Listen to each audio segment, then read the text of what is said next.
Ce mardi 17 septembre 2025, au cœur du plateau à Abidjan, les observateurs des médias ont organisé une conférence exceptionnelle autour du thème « Son Excellence Monsieur Alassane Ouattara sur les traces du président Félix Houphouët-Boigny ».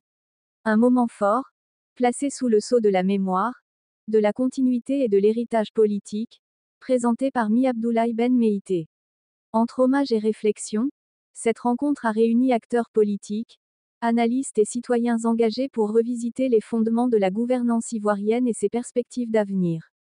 Nous le savons, la paix n'a pas de prix, mais elle a un coût, qui est celui de la responsabilité et du sacrifice de chacun. Dans un tel contexte, chacun de nous est appelé à devenir acteur de cette continuité historique et de la quête de la paix. Vous, les hommes de médias, journalistes, communicants et acteurs des réseaux sociaux, êtes appelés à jouer un rôle central dans la consolidation de la paix, de la cohésion sociale et de la démocratie. Je déclare ouverte cette conférence et invite chacun à écouter attentivement, à réfléchir profondément et à s'inspirer des leçons que nous livre l'histoire et les hommes qui la font. Je vous remercie. C'est dans l'attachement à la paix et à l'unité nationale que l'on retrouve les traces les plus profondes. Houphouët-Boigny en avait fait sa doctrine. La paix n'est pas un mot, c'est un comportement.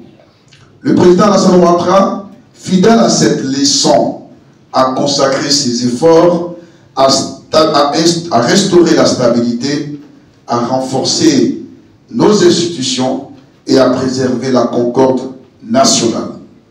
Ainsi, à travers les décennies, se dessine une continuité, celle d'un héritage politique et moral qui relie deux grandes figures de notre histoire contemporaine.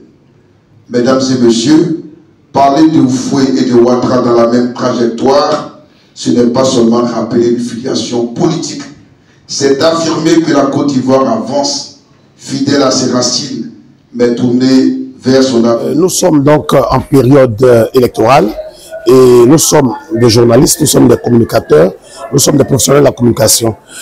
C'était pour nous, il fallait s'arrêter pour donner un message, surtout un message de paix.